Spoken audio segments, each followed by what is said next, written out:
Patuloy naman ang sinasagawang pag-aayos ng Department of Public Works and Highways sa ilang bahagi ng EDSA dahil dyan naging mabagal ang daloy ng mga sasakyan at ilang pasahero ay nahirapan sa kanilang biyahe.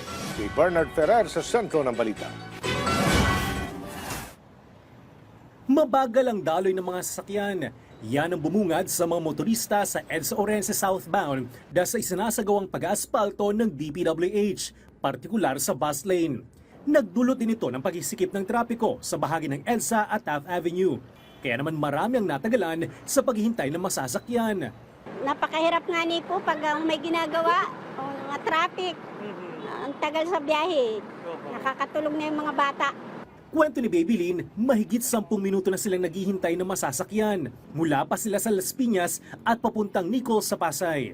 Ang dating mabilis silang biyahe, posibleng umabot ng halos 1 oras. Kalbaryo rin ang trapiko para sa rider na si Jessie, lalo na kapag naghahatid ng pasahero. Pag hindi construction kasi mabilis lang, mga 5 minutes nakakarating na. Ngayon maabot ng mga 15 minutes. Kaya dumidiskarte si Jessie na makasingit upang mas papabilis ang paghatid. Matagal na rin ang pagkuha niya ng pasahero.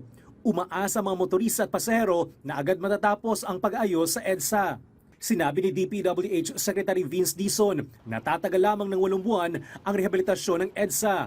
Mas maikli kumpara sa naunang plano na tatagal ng 2 taon. Pinayuhan din ng DPWH ang mga motorista na dumaan sa mga alternatibong ruta upang maiwasan ang abala. Bernard Ferrer para sa Pambansang TV sa Bagong Pilipinas.